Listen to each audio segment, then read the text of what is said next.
Sound attention.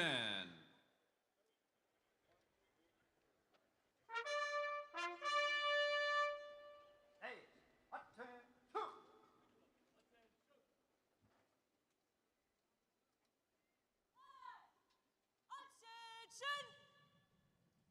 Ladies and gentlemen, please rise for the entrance of the official party. Hey, present on. Present arms. Ladies and gentlemen, please welcome the 25th Secretary of the Army, the Honorable Daniel P. Driscoll.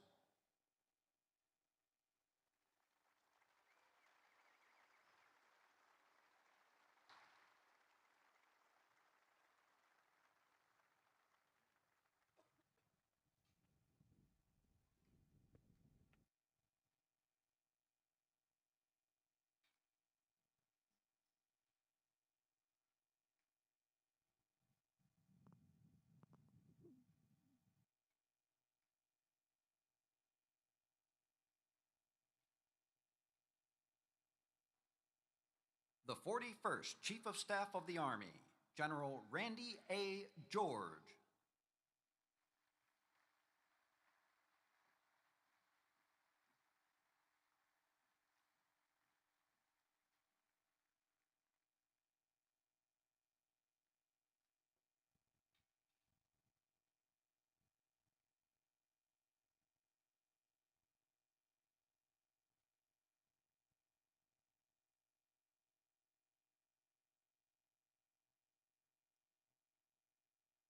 The 61st Superintendent of the United States Military Academy, Lieutenant General Stephen W. Gillen.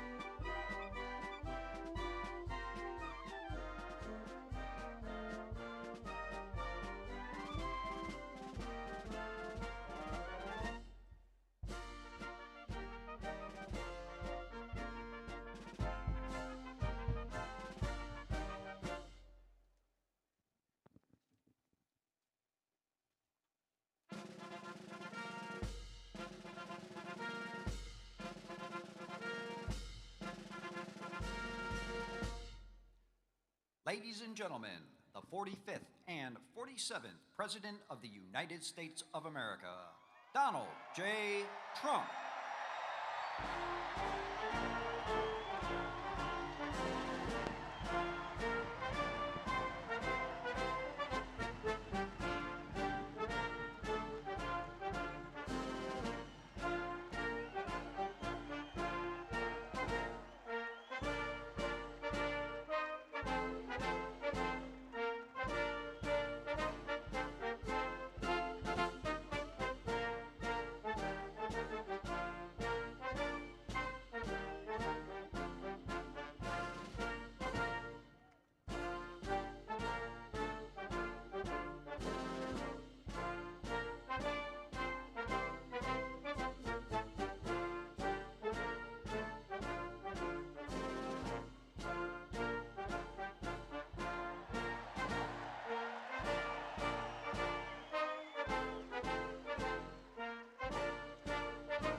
Ladies and gentlemen, please remain standing for the invocation by the United States Military Academy Chaplain, Colonel David Bolas.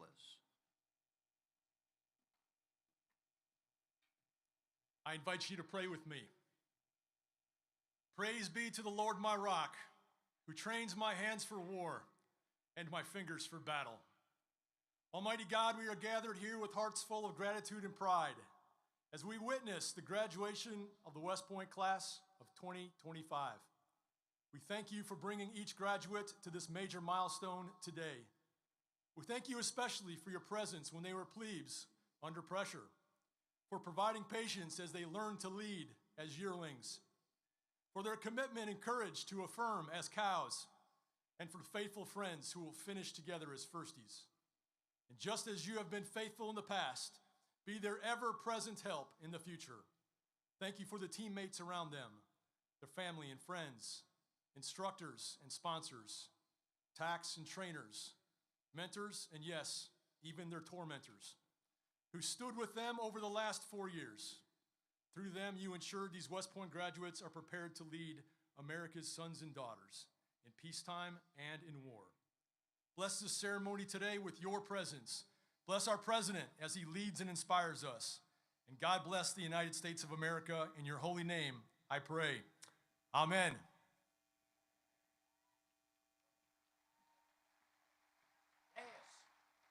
Take seats. Please be seated. Staff, read. Cover. Take seats. Staff, dismissed.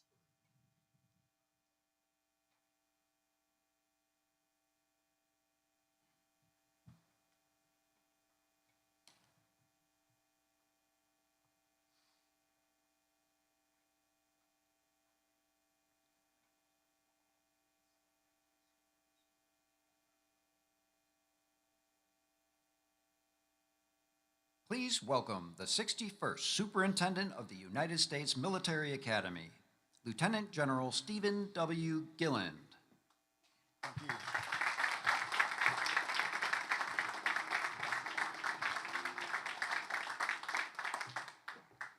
Mr. President, Congressman Womack, Congressman Ryan, Secretary Driscoll, General George, our Chief of Staff of the Army, distinguished guests and alumni, teammates, family and friends, ladies and gentlemen, good morning and welcome to West Point, home of the United States Military Academy.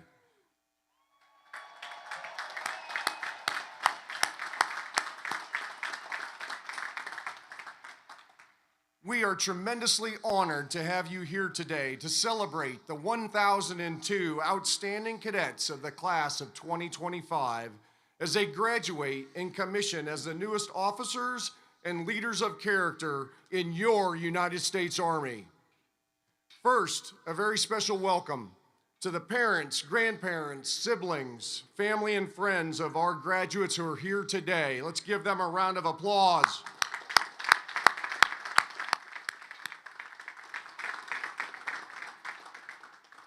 Thank you all for the love and support and encouragement that you've given your cadet along their journey at the United States Military Academy.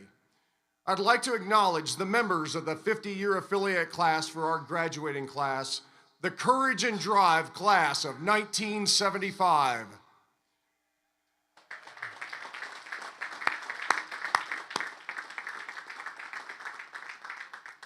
Thank you all for supporting, mentoring, and inspiring these new leaders over the past 4 years. You are all wonderful exemplars of leadership, excellence, and selfless service. And we are grateful to you for demonstrating the strength of the long gray line to this outstanding class. Class of 2025, together we thrive. Congratulations and well done.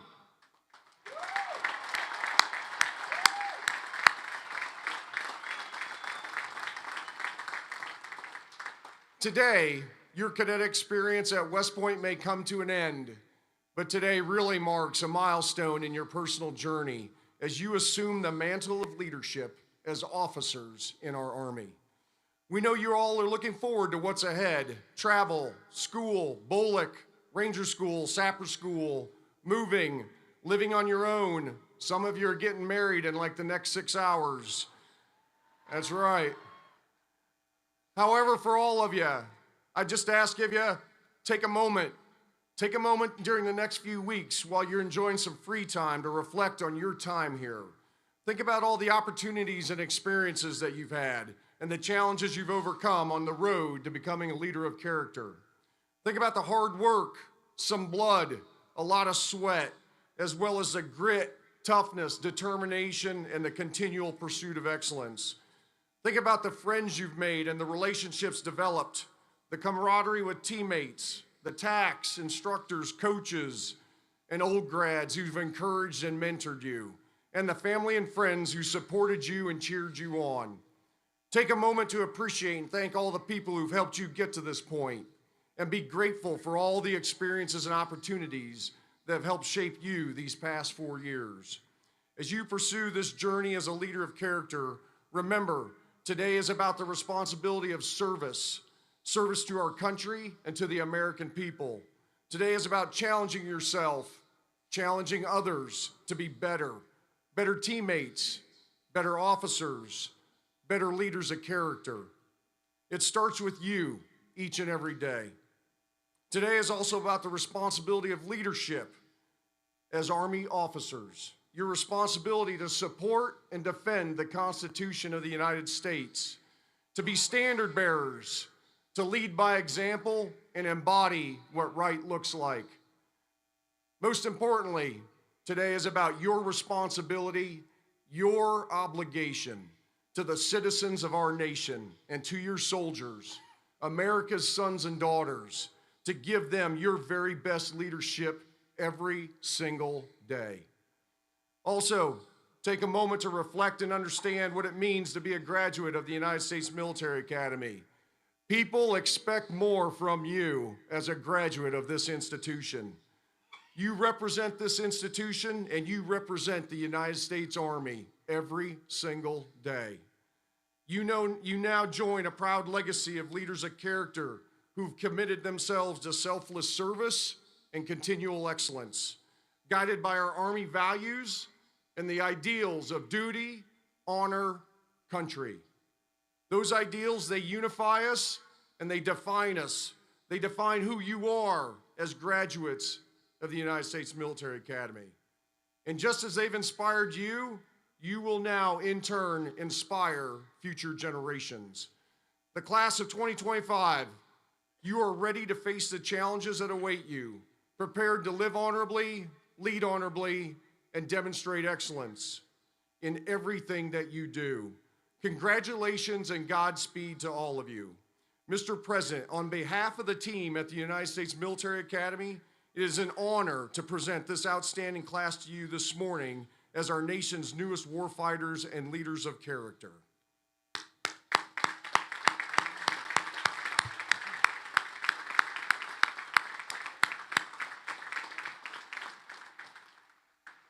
Ladies and gentlemen, it is my honor to introduce this morning's commencement speaker, the 45th and 47th President of the United States, President Donald J. Trump.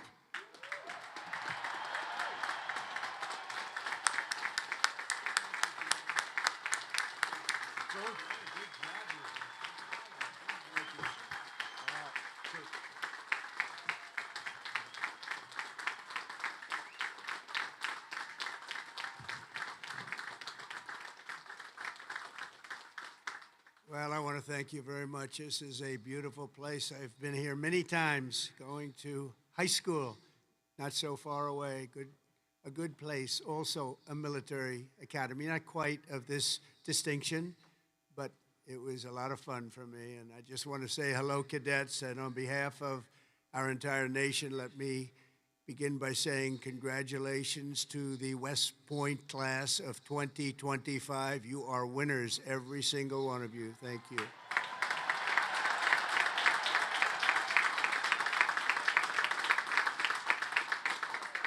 And now we want you to relax, and I'm supposed to say at ease, but you're already at ease. You're at ease because you made a great choice in what you're doing. Your choices in life have been really amazing.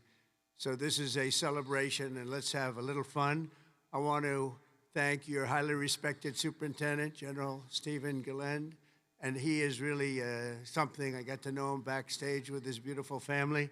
And his reputation, his wife is just incredible. His reputation is unbelievable, and thank you very much. And your daughter is a winner also, just like everybody out there, a real winner. Thank you. Thank you.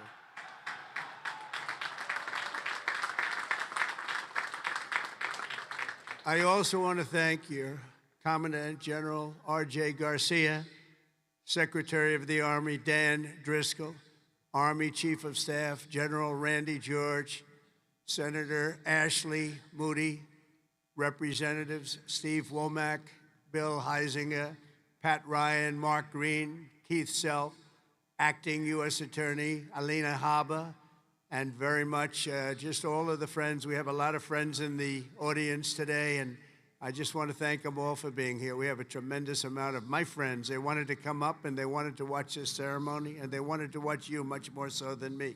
So I just want to thank so many people are here.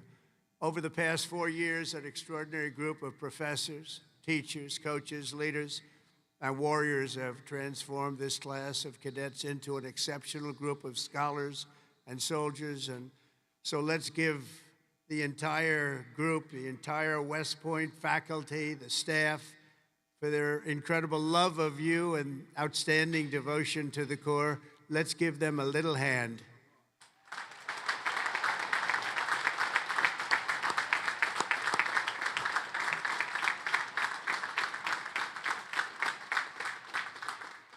And importantly, we can't forget all of those people beaming with pride. Look at them in the audience. Oh, they're so proud.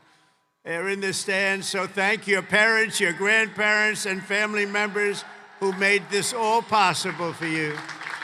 Thank you.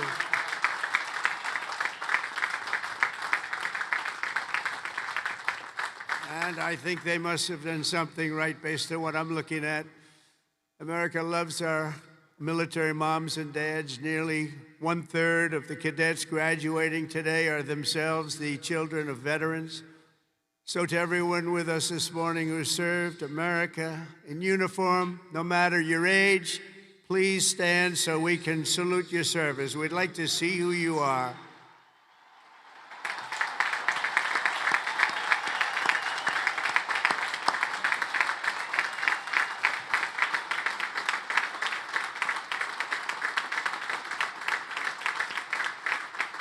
Congratulations. Great job. Every cadet on the field before me should savor this morning, because this is a day that you will never, ever forget. In a few moments, you'll become graduates of the most elite and storied military academy in human history, and you will become officers in the greatest and most powerful army the world has ever known. And I know because I rebuilt that army, and I rebuilt the military.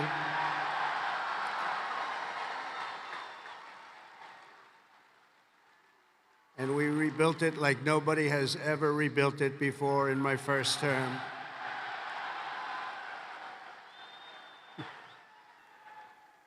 Your experience here at West Point has been anything but easy, but you do not come to the U.S. Military Academy for the word easy. You came for excellence, you came for duty, you came to serve your country, and you came to show yourselves, your family, and the world that you are among the smartest, toughest, strongest, most lethal warriors ever to walk on this planet.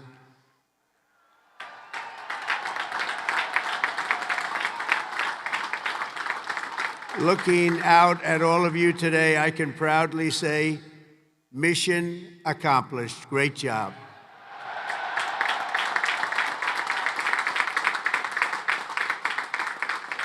But now you have to go on. You have to forget that, because now you have another. It's a sad thing, isn't it? You know, can't rest on your laurels no matter what.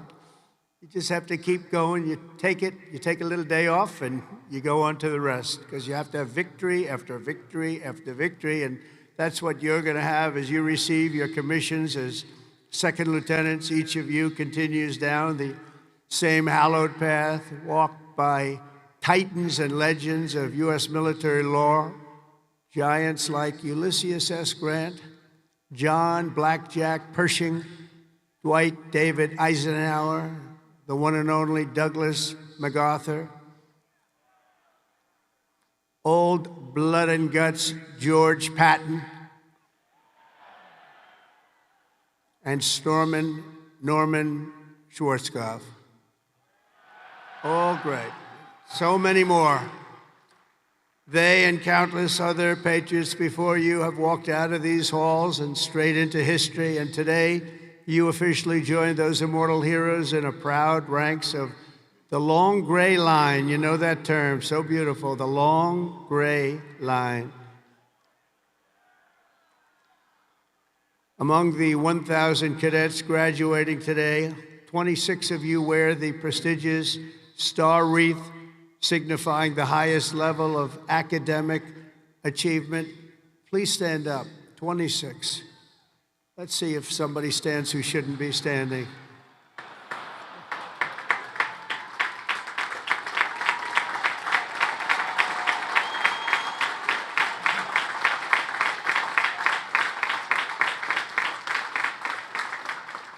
Congratulations, that's a big honor. This class includes an incredible 4 Rhodes Scholars. Stand up, please, 4.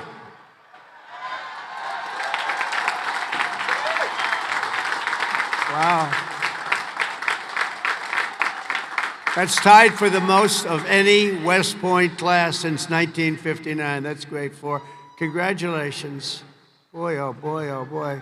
I want to bring them right to the Oval Office. I don't want to have them go too far away from me. 8 cadets here today took on the challenge of designing their own hypersonic rocket. Oh, we can use you. We're building them right now.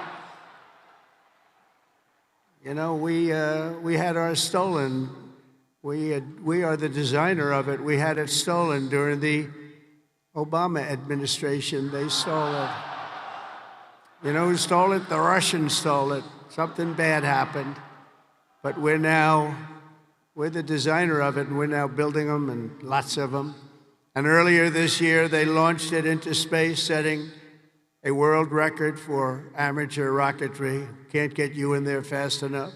This class excelled not only mentally, but also physically. Last January, when more than 1,000 cadets volunteered for an 18.5-mile march on a freezing winter night, Cadet Chris Verdugo completed the task in 2 hours and 30 minutes flat, smashing the international record for the competition by 13 minutes. Where is he? Where is he? Come up here. Come up here, Chris. Get up here, Chris. Wow. Come here. That's by 13 minutes. Come here, Chris. I want to see this guy.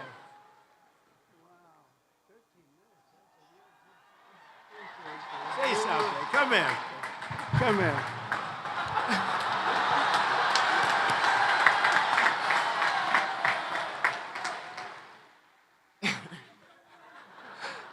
It's been a long 5 years, but I couldn't have done it with any of these guys. Love you guys all. Thank you. Wow.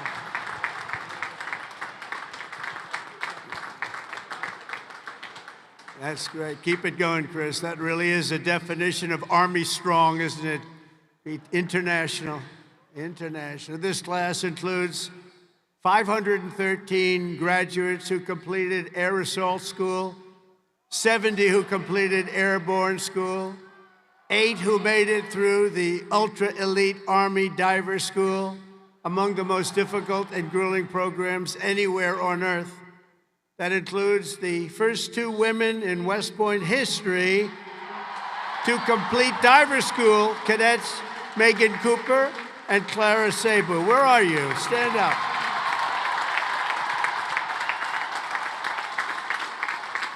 Where are they?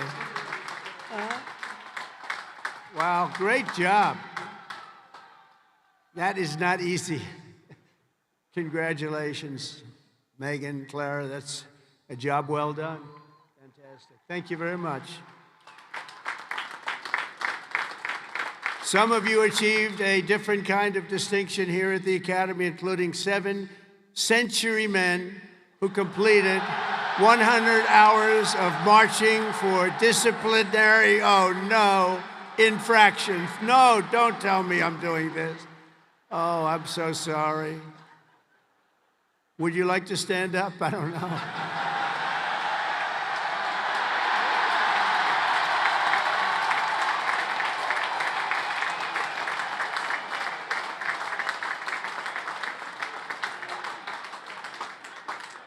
I think I saw Chris standing up. Chris, what's going on here? Well, you had one good, one not so good, right, Chris?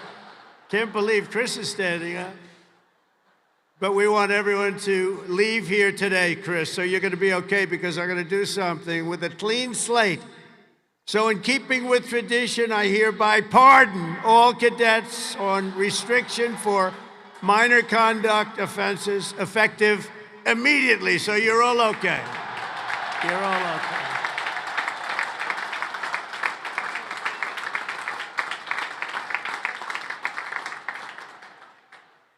The class of 2025 has a lot to be proud of, including your first-rate athletes and athletics. You are something.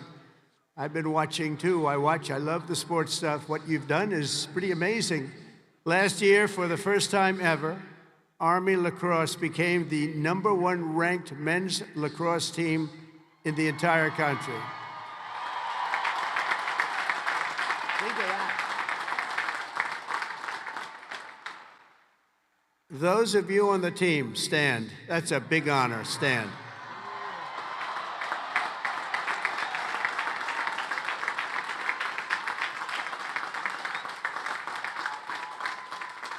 Great. That's a tough sport, too. That's #1 in the country. Your sophomore year, Army football beat Navy 2017. And the next year, you did it again, beating Navy 17-11 and dominating Air Force 23-3. But this year, the Black Knights fought your way into the top 20 nationally and racked up your longest winning streak since 1949 with the help of graduating quarterback cadet Bryson Daly, or as you call him, Captain America. Captain America. Stand up, Bryson. Where's Bryson? We got to get him up here, right? Come on, Bryson. Come on. Man, oh, man. I heard he's well, I came to a game and I said, yeah, he can get into the NFL, can he? But he chose this life. And you know what? I think he made a good choice. Come on up here, Bryson. Come on up. Wow.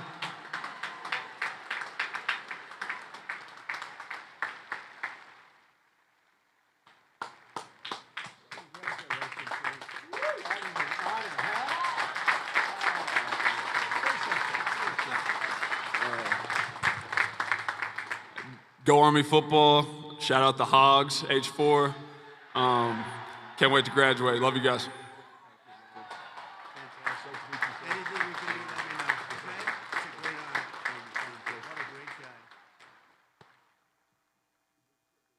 Well, I just tapped his shoulders like I hit a piece of steel.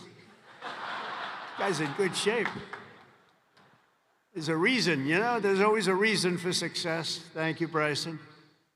At a time when other top college quarterbacks were thinking about going pro, Bryson's mind was on something else. As he told an interviewer earlier this year, I'm focused on my career as an infantry officer. That's what he wants to do.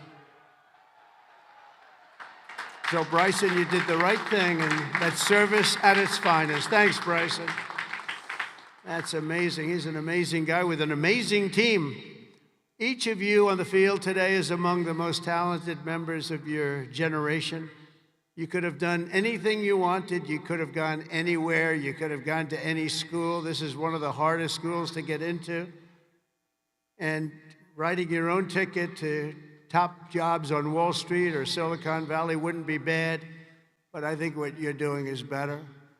Instead of sports teams and spreadsheets and software, you chose a life of service, very important service, instead of stock options.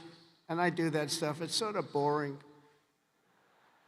Honestly, compared to what you're doing, it's real boring. You chose honor and you chose sacrifice. And instead of business suits and dress shoes, you chose muddy boots and fatigues, keeping yourself in shape.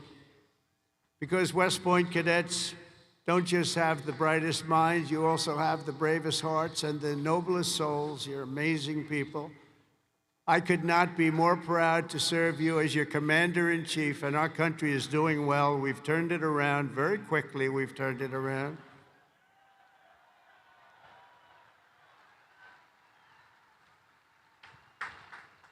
I just got back from the Middle East, and I was at, as you know, Saudi Arabia, Qatar, UAE, and I will tell you, they said, all three leaders, great leaders of those three nations, they all said the same thing. The United States of America is hotter now than we've ever seen it, and a year ago, it was as cold as it gets, and it's true. It's true. We have the hottest country in the world, and the whole world is talking about it, and that's an honor for all of us. I cannot wait to see the glory that is still ahead, however, for the West Point class of 2025, and we're going to help you a lot because we're going to give you a nation as good or better than it ever was. That's what I promise you.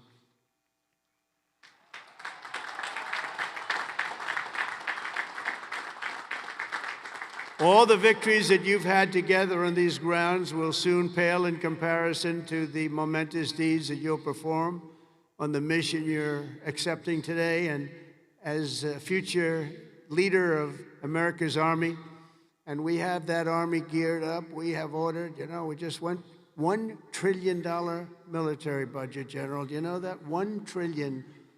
Some people say, could you cut it back? I said, I'm not cutting 10 cents. There's another thing we can cut. We can cut plenty of others. Right, Dan? We can cut plenty of other things. And you have a good man in Dan, too, General. I think you're going to find that. It's a very different warfare out there today. Now they've introduced a thing called drone. A drone is a little bit different. It makes you have to go back and learn a whole new form of warfare, and you're going to do it better than anybody else. There won't be anybody close. Generation after generation, the men and women of the Army have done whatever it takes to defend our flag, pouring out their blood onto the fields of battle all over the world.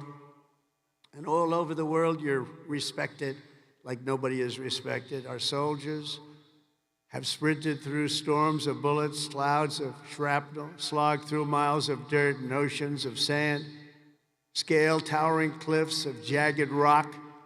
And time again, the American soldier has charged into the fires of hell and sent the devil racing in full retreat.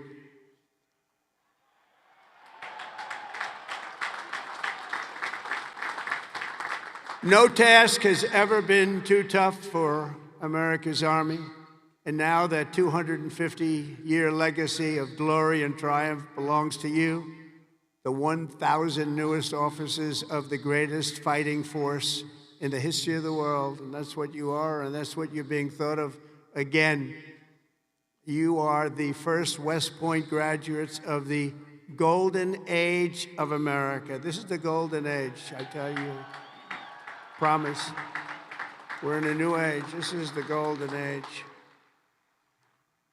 And you're going to lead the Army to summits of greatness that has never reached before. And you see that. You see what's happening. You see what's going on in the world. Each of you is entering the officer corps at a defining moment in the Army's history.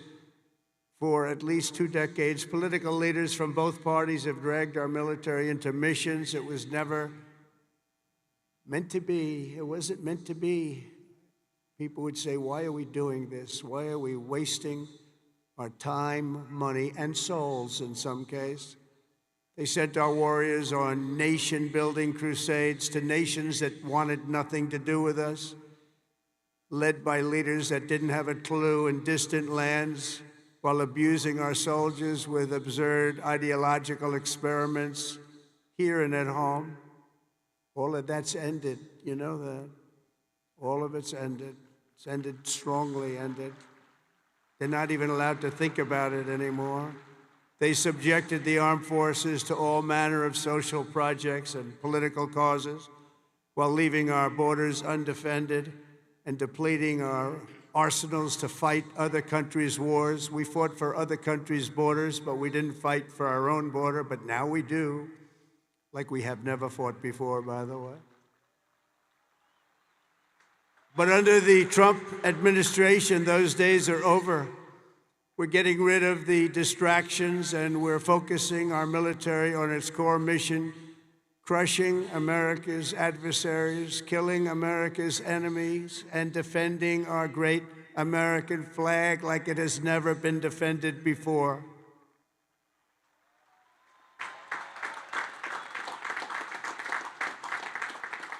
The job of the U.S. Armed Forces is not to host drag shows, to transform foreign cultures, but to spread democracy to everybody around the world at the point of a gun. The military's job is to dominate any foe and annihilate any threat to America anywhere, anytime, and any place.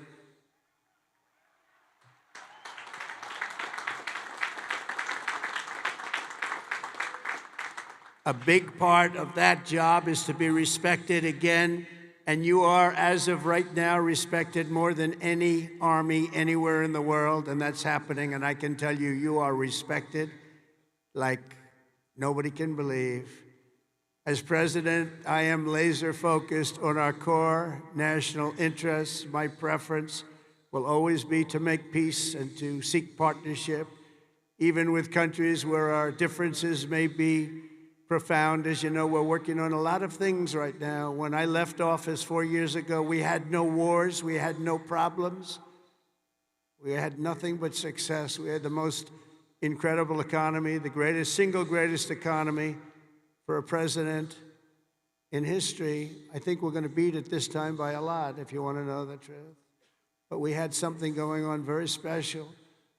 But if the United States or its allies are ever threatened or attacked, the Army will obliterate our opponents with overwhelming strength and devastating force. That's why my administration has begun a colossal buildup of the United States Armed Forces, a buildup like we've never had before. Peace through strength. You know the term. I've used it a lot.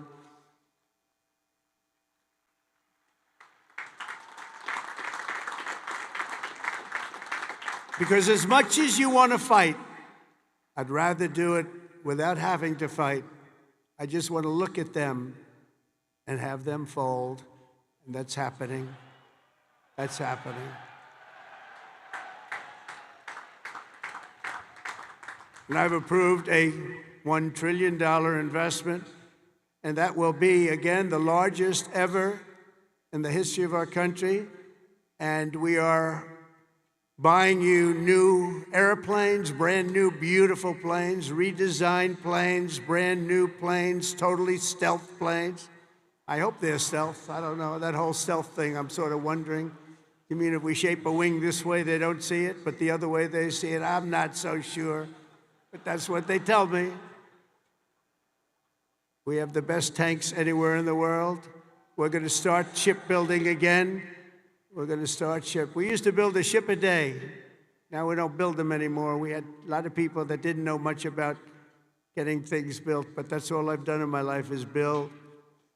We're going to have the best missiles. We already do. Drones and much, much more. And earlier this week, I think you'll like this, I announced that we are officially building all in America, made in America, designed in America. We're the only ones that could do it because we're the only ones with the great technology. We're building the Golden Dome missile defense shield to protect our homeland and to protect West Point from attack. and it will be completed before I leave office.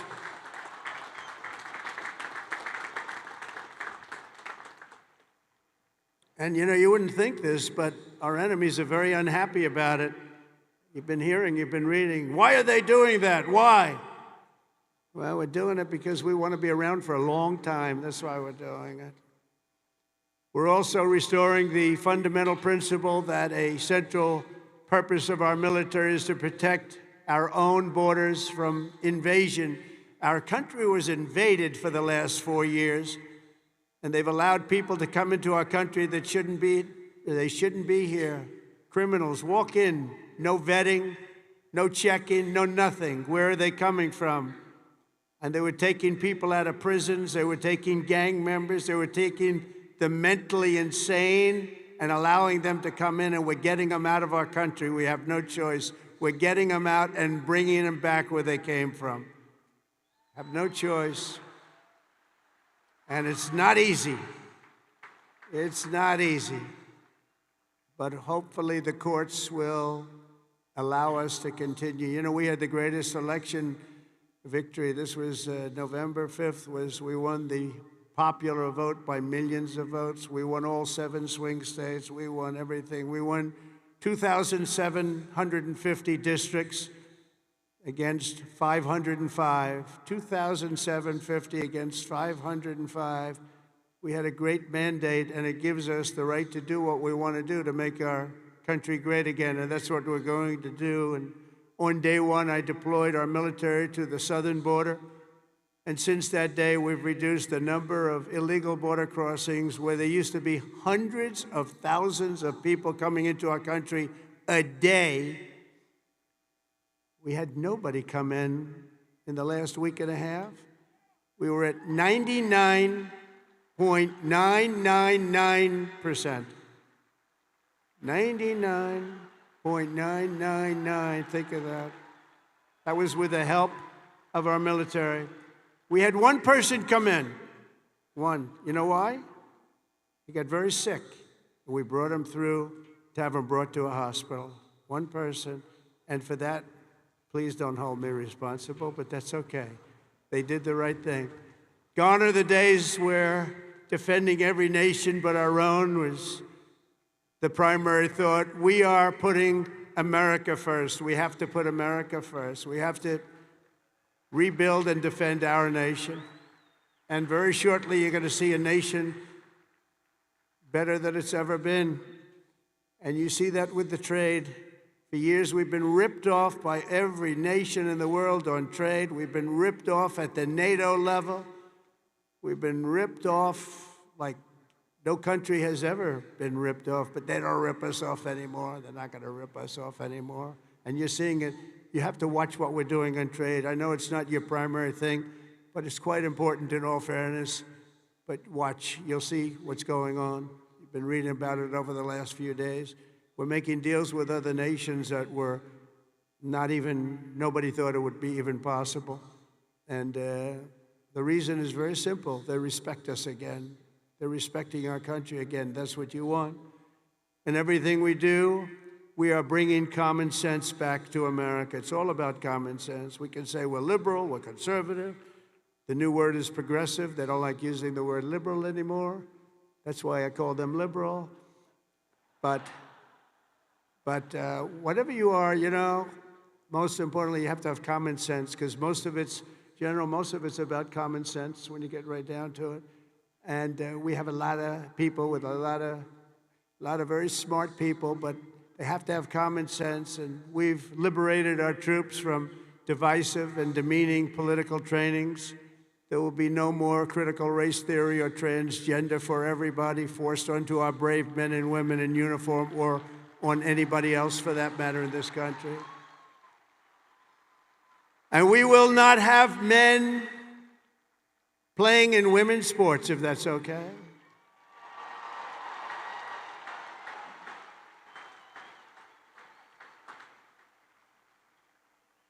I mean, I wouldn't want to have to tackle, as an example, Bryson as a man. But I don't think a lot of women want to tackle him. I don't think so. How crazy is it Men playing in women's sports. How crazy is it? So ridiculous, so demeaning to women. And it's over. That's over. We've ended it. And promotions and appointments will not be based on politics or identity. They'll be based on merit. We won that case in the Supreme Court of the United States. We're allowed to go back to a system of merit. We're a merit-based country again. Today, morale in the armed forces is soaring to the highest levels in many decades after years of recruiting shortfalls. So we had years and years of recruiting shortfalls. And just last year was the worst of all, the last year of the Biden administration. We couldn't get anybody to join our military. We couldn't get anybody to join our police or firefighters. We couldn't get anybody to join anything. And right now, just less than a year later, we just set a brand new peacetime recruiting record. The most people joined, and we are brimming. In fact, be careful. There's somebody going to try and take your job. Be careful. You better be good. We are brimming with confidence, and we're brimming with people. We had the best recruiting month that we've had in memory. Nobody remembers anything like it. And that's all because they have spirit now. They have spirit. They have a spirit for our country. And now everybody wants to be doing what you're doing. Think of that.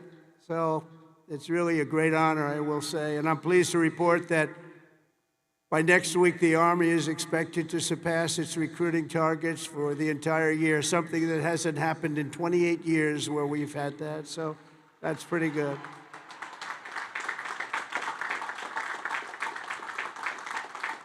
And it's nice to know that you're doing something that everybody wants to do, isn't it? Really nice.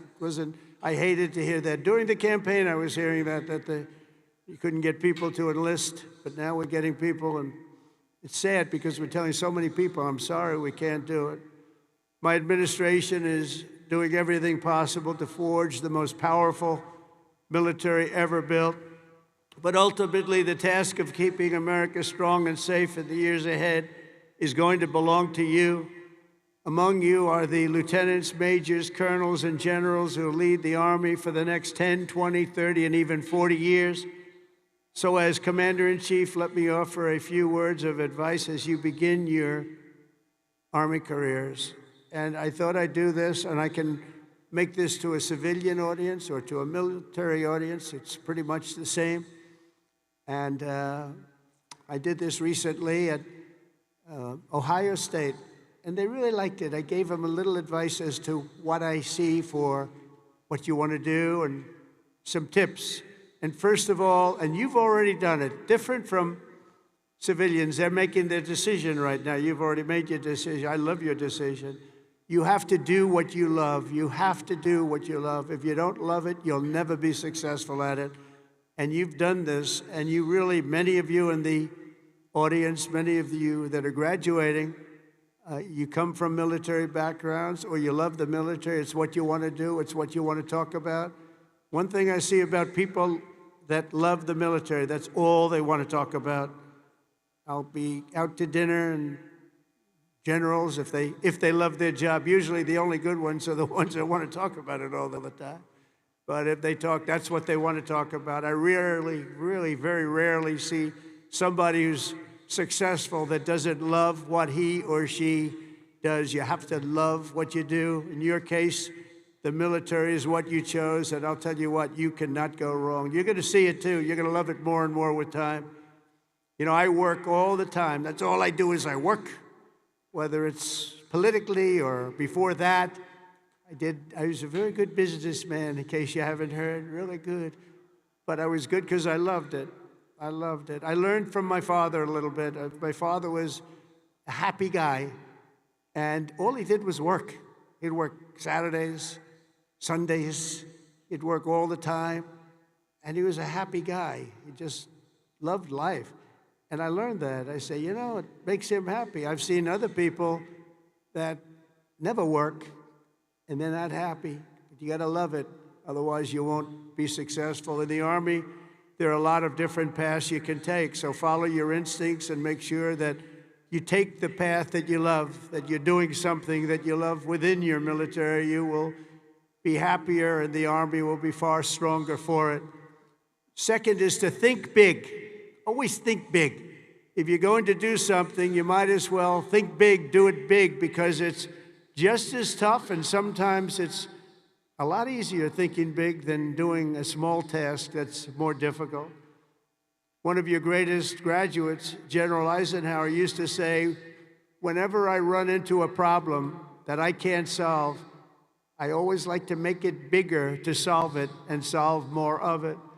If you're going to solve a problem, it might as well be a big problem as opposed to a small problem that lots of people can take advantage of and solve. So you can achieve something really amazing. Think big. Third, though, you got to do this. Brain power you have to have. Potential you have to have. But to be really successful, you're always going to have to work hard. An example is a great athlete, Gary Player, great golfer. He wasn't as big as the other men that were playing against him, great, big, strong guys. Gary was a smaller guy. I don't want to say too small. He's a friend of mine. He gets a little angry at people because he hits the ball just as far. He said, I hit the ball further than them. Why am I small? But he worked very, very hard. He was always doing exercise. He was well ahead of his time. He never stopped. He won 168 golf tournaments. He won 18 majors, 9 regular and 9 on the senior tour. 18 with 168. That's the most tournaments internationally, the most tournaments anybody's ever won. But he made a statement years ago, and I heard it. He's the first one. I think I've heard it a couple of times since, but he was the first. He said, it's funny. The harder I work, the luckier I get. And think of that. The harder I work, the luckier I get. And he worked hard, and you're working hard, and the harder you work, the luckier you're going to get. Fourth is don't lose your momentum. Momentum's an amazing thing. Keep it going. I tell a story sometimes about a man who was a great, great real estate man. He was a man who was admired for real estate all over the world, actually, but all over the country. He built Levittowns. He started as a man who built one house. Then he built 2, then he built 5, then he built 20, then he built 1,000, then he built 2,000 and 3,000 a year. And he got very big, very big. He was great at what he did. You see him all over the country still, Levittowns. This was a long time ago, but he was the first of the really, really big home builders. And he became very rich, became a very rich man. And then he decided to sell. He was offered a lot of money by a big conglomerate, Gulf and Western, big conglomerate. They didn't do real estate. They didn't know anything about it, but they saw the money he was making. They wanted to take it to a public company. And they gave him a lot of money, tremendous amount of money, more money than he ever thought he'd get. And he sold his company, and he had nothing to do. He ended up getting a divorce, found a new wife. Could you say a trophy wife? I guess we can say a trophy wife. It didn't work out too well, but that doesn't work out too well, I must tell you. A lot of trophy wives, doesn't work out. But it made him happy for a little while at least. But he found a new wife. He sold his little boat and he got a big yacht. He had one of the biggest yachts anywhere in the world. He moved for a time to Monte Carlo and he led the good life. And time went by and he got bored. And 15 years later, the company that he sold to called him and they said, the housing business is not for us. You have to understand, when Bill Levitt was hot, when he had momentum, he'd go to the job sites every night. He'd pick up every loose nail. He'd pick up every scrap of wood. If there was a bolt or a screw laying on the ground, he'd pick it up and he'd use it the next day in putting together a house. But now he was spoiled and he was rich. He was really rich. And they called and they said, this isn't for us, this business. We do other things. Would you like to buy it back? We'll sell it back to you cheap. And they did. He bought it. He bought it He thought he made a great deal, and he was all excited. But it was 15 years later, he lost a lot of momentum. Remember the word momentum. And he lost everything.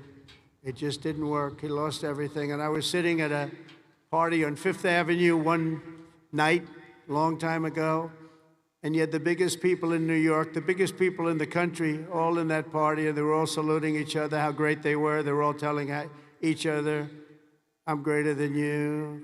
Gets to be really, gives you a headache sometimes. But they had all these people that telling their own stories about how fantastic, a cocktail party, and I looked over, and I was doing well. I was invited to the party, so I had to be doing well. I was very, very young. But I made a name in real estate, and I looked over, and at the party, sitting in a corner all by himself, nobody was talking to him, was Mr. Levitt. He had just gone bankrupt, lost everything. He had lost everything, his home, everything. And I went over and talked to him because he was in the real estate business, and I loved real estate. And I said, hello, Mr. Levitt, how are you? He said, hello, Donald, it's nice to meet you. He knew me from being in the business. I said, so how's it going? He goes, not well. It's really not going well, as you've probably read. It's been a very, very tough period for me, son. I said, so what happened? It's just anything you can do? He goes, no, there's not a thing I can do. He said, I'll never forget. He said, I've lost my momentum. I just didn't have it. I used to have it, but I lost my momentum. So it's a story I tell, and you have to know when you have the momentum, but sometimes you have to also know when you've lost the momentum. And leaving a field sometimes, leaving what you're doing sometimes is okay. But you got to have momentum. But you have to know if that momentum's gone. You have to know when to say, it's time to get out.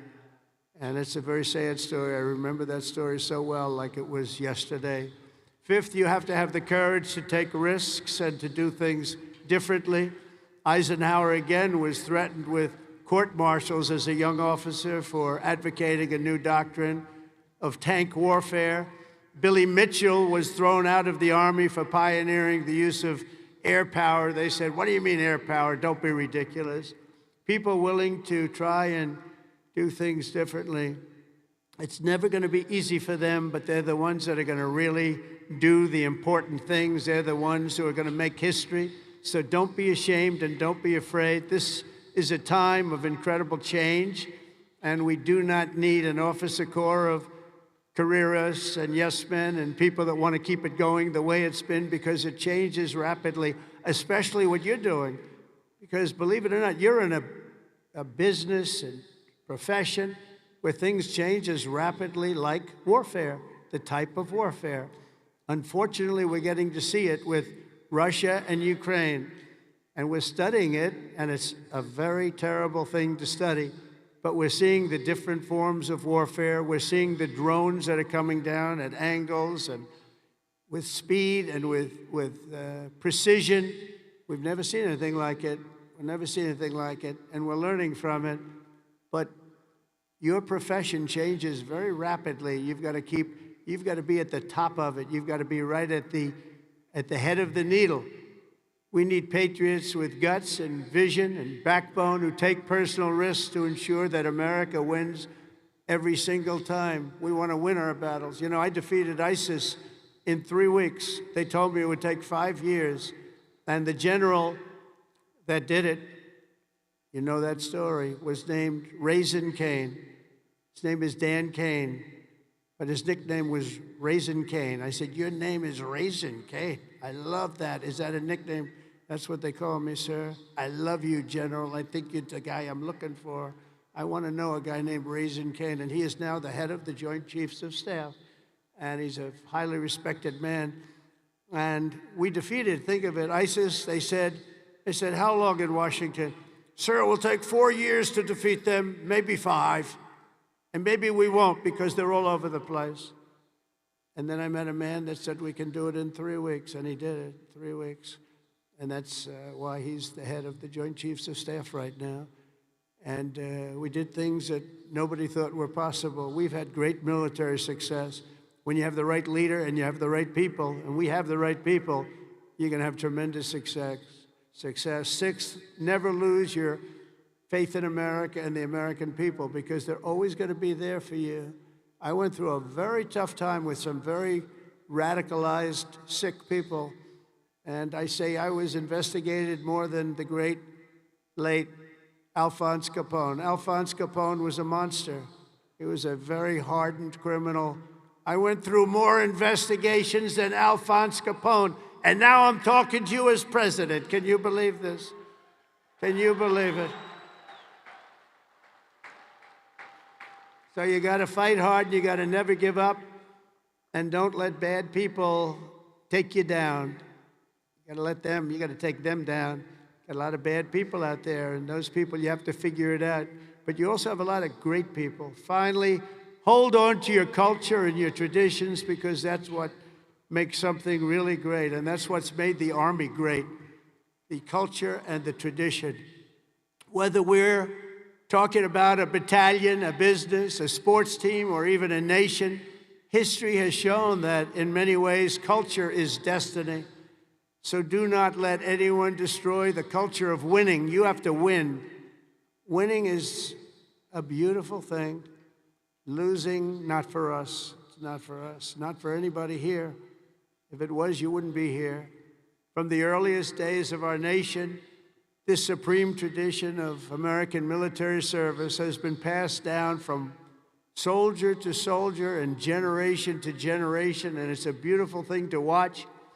Graduating today is Cadet Ricky McMahon, Ricky's great-grandfather. Stand up wherever you are, Ricky, because you're going to like this. Ricky's great-grandfather served in World War I. His grandfather served in World War II. And his uncle, father, and mother all graduated from West Point. Where is Ricky?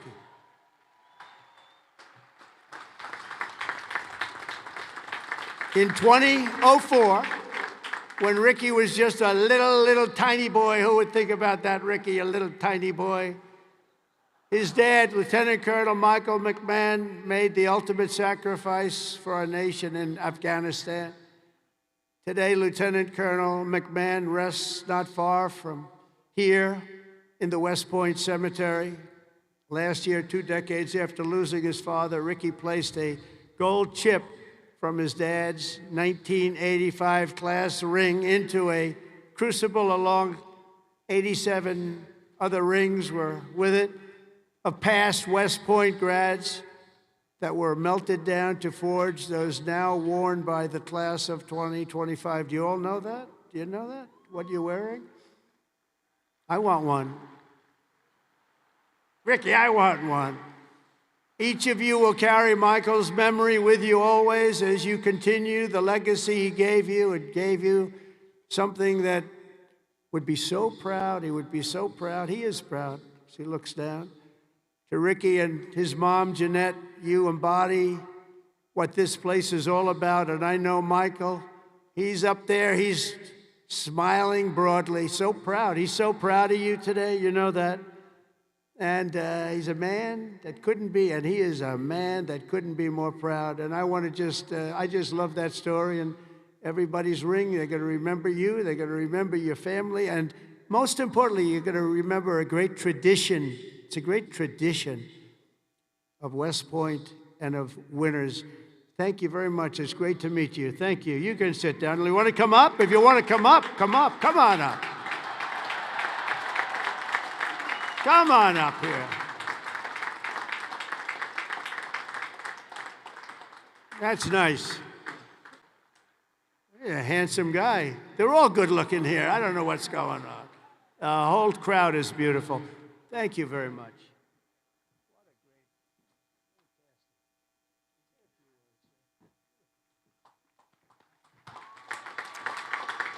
I'd like to thank my mother. I'd like to thank my family. And I'd like to thank G3, Go Gophers.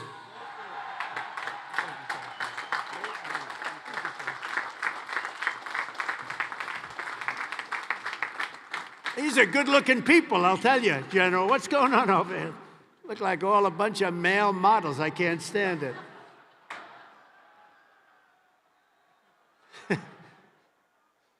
For 2.5 centuries, our republic has endured because of heroes like Michael.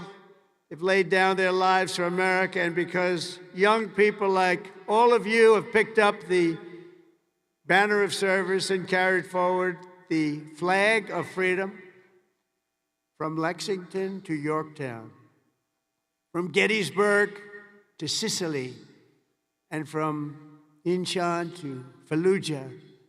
America has been won and saved by an unbroken chain of soldiers and patriots who ran to the sound of the guns, leapt into the maw of battle, and charged into the crucible of fire to seize the crown of victory, no matter the odds, no matter the cost, no matter the danger. All over the world, our soldiers have made sacred the ground where they shed their blood and showed their valor.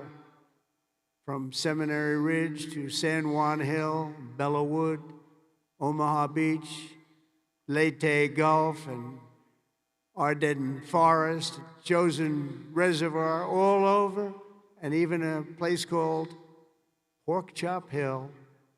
And in all of those battles and so many more, some of the best, brightest, and bravest have come from right here at the U.S. Military Academy at West Point, one of the great fabled places anywhere in the world. America's Army has never failed us, and with leaders like the West Point class of 2025, the Army will never fail. We will never let you down.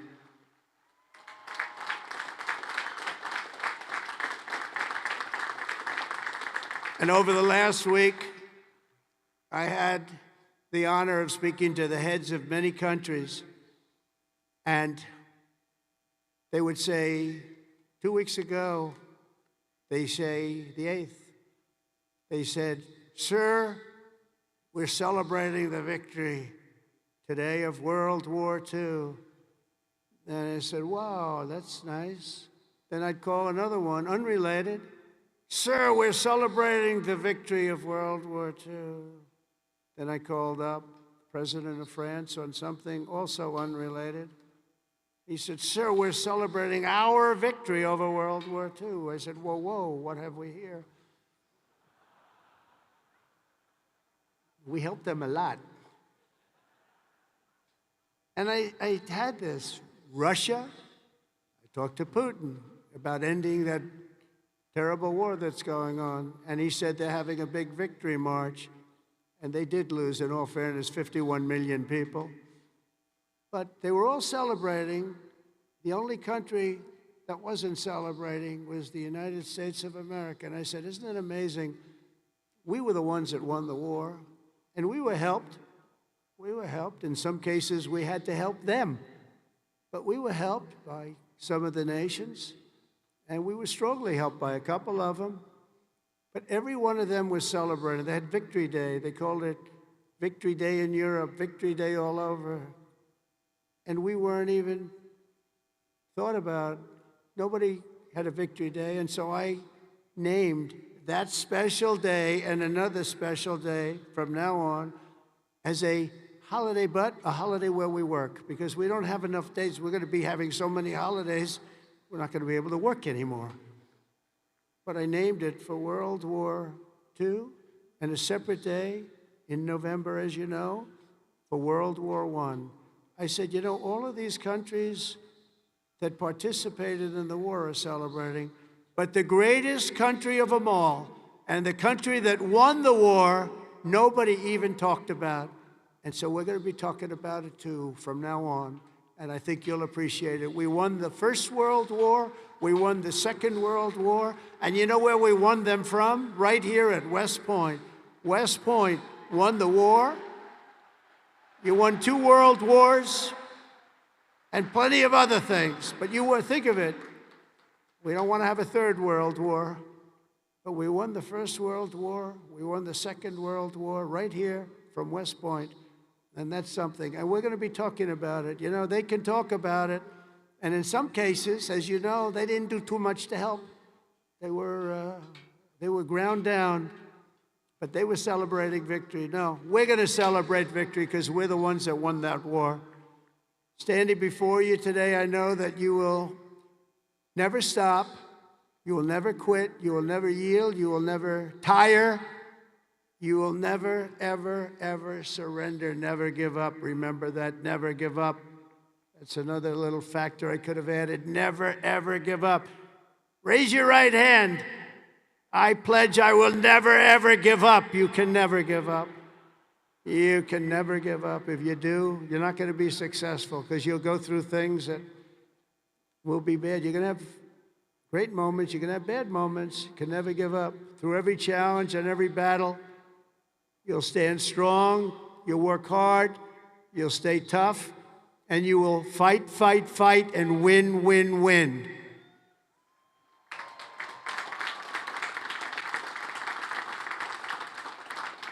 So I want to just congratulate you all. I'm going back now to deal with Russia, to deal with China.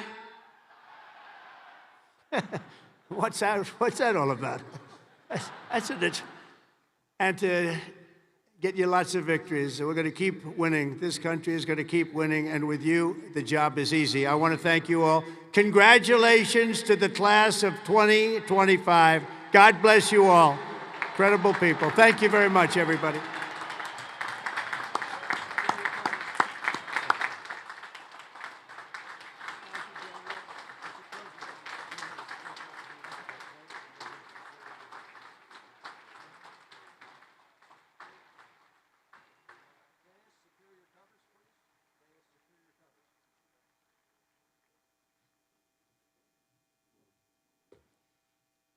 Ladies and gentlemen, at this time, please remain standing for the presentation of the class gift. The class president, Cadet Catherine LaRue, will present a panoramic photo of the class of 2025 to the president. President Trump, on behalf of the class of 2025, I would like to present you with this class photo as a token of appreciation for your inspiring words today. Thank you, sir. Beautiful. Thank you very much.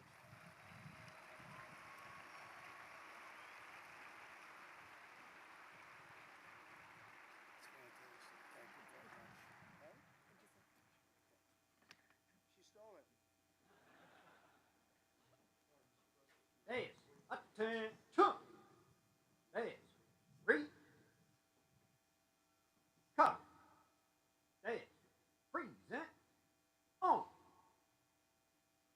Class, attention. Cover. Present. Arms. Ladies and gentlemen, please rise for the departure of the president.